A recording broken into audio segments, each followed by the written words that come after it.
Donald Trump claims that he has been indicted over his handling of classified documents after leaving office. The former US president wrote on his social media platform that his attorneys have been notified of the same by the Biden administration. He has also said that he had been summoned to appear at the federal courthouse in Miami on Tuesday. Trump made the comments at Truth Social and said that indictment was seemingly related to boxes of classified documents. He also posted a video on the platform where he said, and I quote, "I am an innocent man."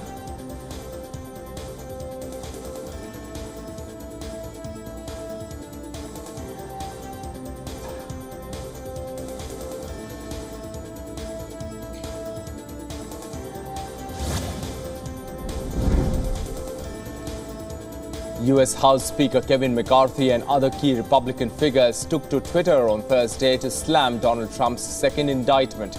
McCarthy said that the indictment was a dark day for the United States and that he stood with the former president. Meanwhile, presidential hopeful and Florida's Governor Ron DeSantis denounced what he said was weaponization of federal law enforcement. He termed the indictment as a mortal threat to a free society. Senator Ted Cruz, Representative Marjorie Taylor Greene, and candidates in the 2024 Republican Party presidential primaries also criticized the move.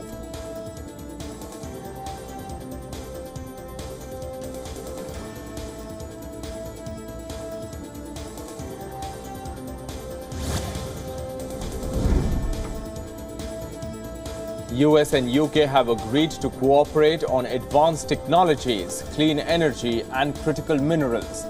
This came as President Joe Biden and Britain's Prime Minister Rishi Sunak signed the Atlantic Declaration on Thursday.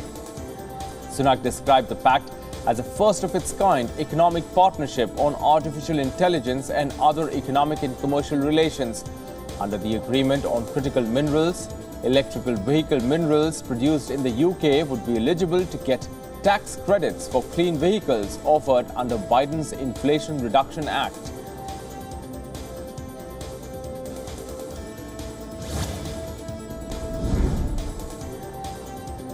The United States Federal Aviation Administration delayed flights to New York City area and Philadelphia airports on Thursday.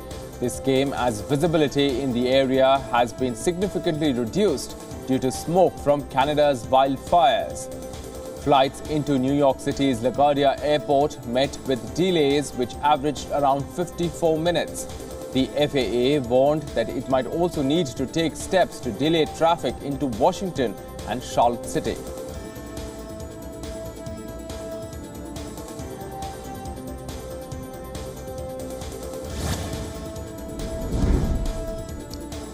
Allies around the world have promised to increase aid to Canada as it battles hundreds of blazes that swept across the country. The US has sent hundreds of firefighters to Canada over the past few weeks. Help has also poured in from South Africa, Australia and New Zealand. European Commission President has also assured France, Portugal and Spain support by sending more than 280 firefighters to Canada. Forest fires that have gathered strength over the last month have forced tens of thousands of people from their homes.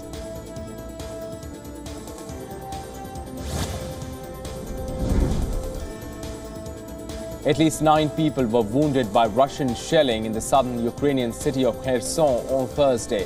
Ukraine's ambassador to the United Nations made the claim, adding that residents were being evacuated because of flooding caused by the destruction of the Kakhovka Dam. Ukrainian President Volodymyr Zelensky also paid a visit to the area. Zelensky also hailed the results of heavy fighting in Donetsk region in eastern Ukraine.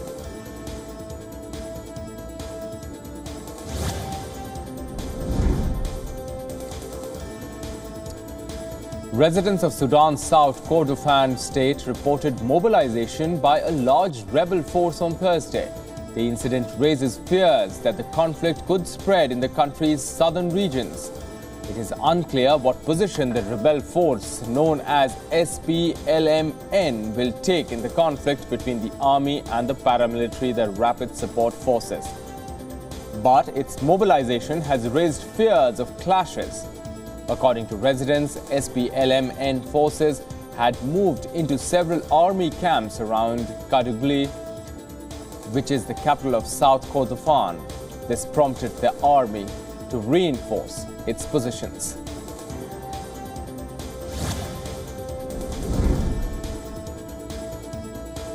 About 300 children have been evacuated from an orphanage in Sudan's capital, Khartoum, as the internal conflict in the African nation rages. The International Committee of the Red Cross facilitated the evacuation late on Wednesday. It said that children aged between 1 and 15 had been taken to a safer location in Wad Madani. This area lies about 200 kilometers southeast of Khartoum. Earlier, it was found that dozens of orphans had died in the capital since mid-April due to nearby fighting between rival military factions.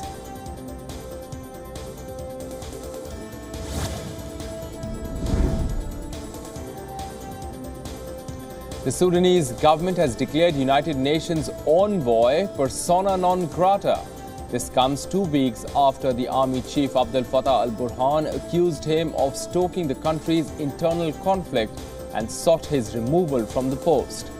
He had sent a letter to UN last month where he blamed him for exacerbating fighting between his army and the paramilitary Rapid Support Forces. UN Chief Antonio Guterres has repeatedly defended Perthes, the UN envoy, who earned ire after criticizing both leaders of Sudan's warring parties. The declaration against the envoy means that his presence in Sudan is no longer acceptable.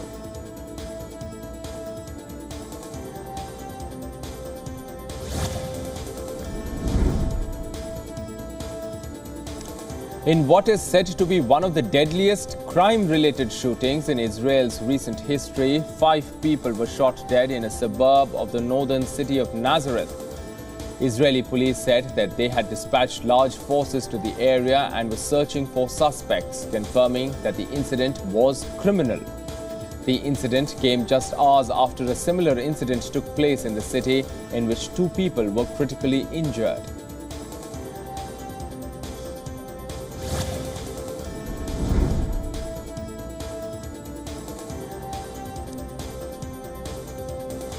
Six people, including 4 toddlers, were stabbed in a knife attack in France on Thursday. The attack took place in the tranquil French mountain town. Prime Minister Elizabeth Borne said that the suspected assailant is a Syrian refugee. Footage obtained showed that the assailant was jumping a low wall into a children's playground. The suspect then repeatedly lunges at a child in a stroller and pushes a woman aside who tries to fend him off. 2 of the wounded children and 1 adult were in hospital in a life-threatening condition, while the other victims were less seriously hurt.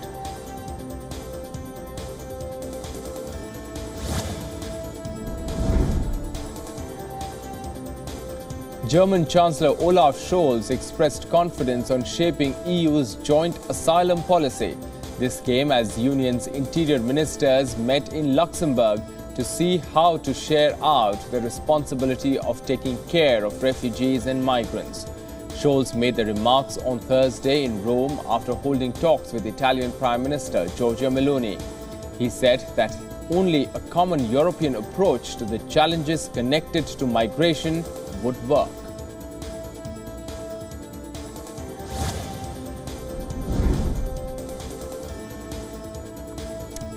Both US and Cuba denied report of a Chinese spy facility being set up in Havana. This came as Wall Street Journal reported that Cuba had allowed China to set an electronic eavesdropping facility on the island nation, which is just 100 miles from Florida. Cuba's deputy foreign minister said that the report is made up of lies by the United States officials and aims to worsen the decades-old economic and commercial blockade. The Pentagon too rejected the report, saying that it is not aware of any such development and called the report inaccurate.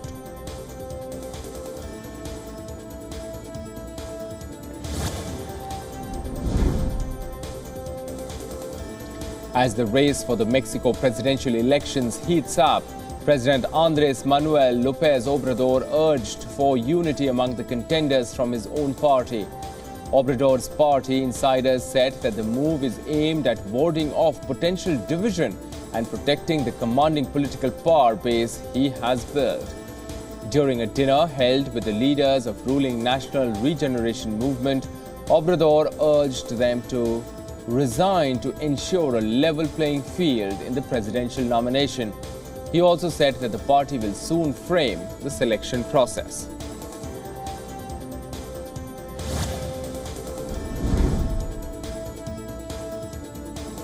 Hundreds of members of Zapatista communities and their supporters marched in Mexico City on Thursday. The demonstration was done to pressurize government to do more to stop a wave of violence affecting their indigenous region. According to this community, violence is being waged against the Zapatista National Liberation Army. It is an armed group fighting for indigenous rights in that region. It alleges that it is coming under attack from paramilitary groups in the state.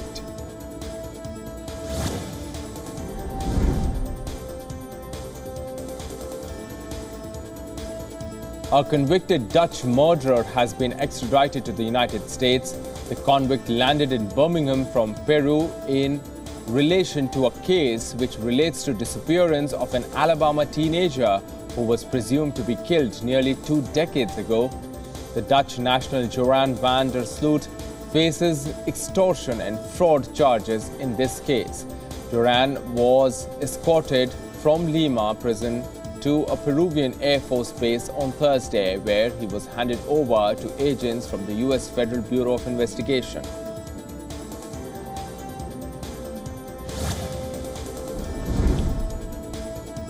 Venezuelan President Nicolas Maduro received International Criminal Court prosecutor Karim Khan in Caracas on Thursday. Khan also met with Venezuelan General Attorney Tarek William Saab. The two discussed about the launch of an investigation by the Intergovernmental Organization into alleged human rights violations during anti-government protests in 2017. The investigation was first announced in 2021, with a memorandum signed both by Khan and President Maduro.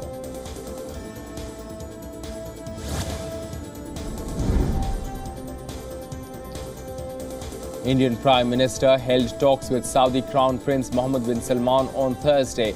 The two leaders reviewed bilateral cooperation and discussed multilateral and global issues over the phone. Prime Minister Modi thanked MBS for Saudi Arabia's support during the evacuation of Indian nationals from Sudan via Jeddah in April. Meanwhile, Crown Prince Salman conveyed full support for New Delhi's G20 initiatives and said that he looks forward to his visit to India.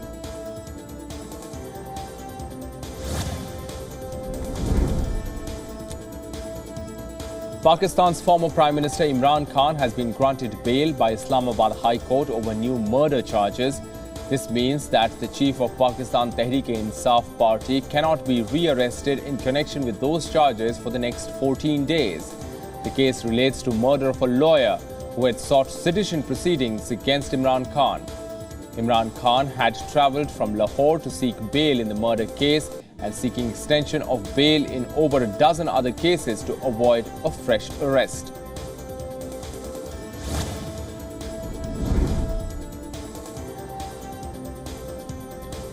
Imran Khan's former aide Jahangir Khan Tareen launched a new political outfit on Thursday. Several PTI defectors attended the launch of the new party called Istikam-e-Pakistan Party. These include Aleem Khan, Imran Ismail, Ali Zaidi, Fayazul Hassan Chauhan and Amir Mahmood Kayani. During the launch, Tareen condemned the violence on the 9th of May, which was sparked after the arrest of Imran Khan. He said that the country needs a leadership which can end social divisions and promote unity. He added that more legislators will be joining his party in the coming days.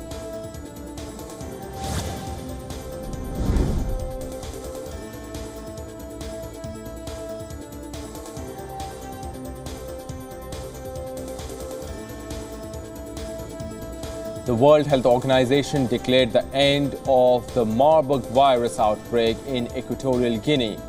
This came after the 4-month epidemic in the African country. The WHO chief, Dr. Tedros Adhanom Ghebreyesus, paid tribute to the health workers for their ultimate sacrifice and services.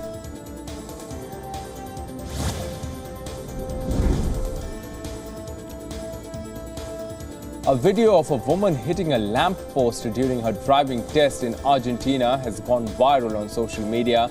The ill-fated test of the 63-year-old was caught on CCTV camera in the eastern city of Lens.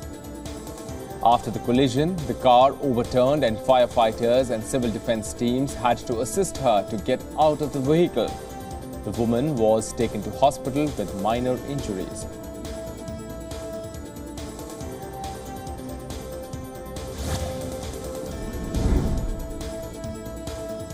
Iraqis in the southern city of Nasiriyah were seen taking a dip in the Tigris River as the heat wave gripped the provincial capital. The temperatures are soaring to 44 degrees Celsius. Iraq is facing many challenges, from its devastated infrastructure and daily power cuts to even water scarcity.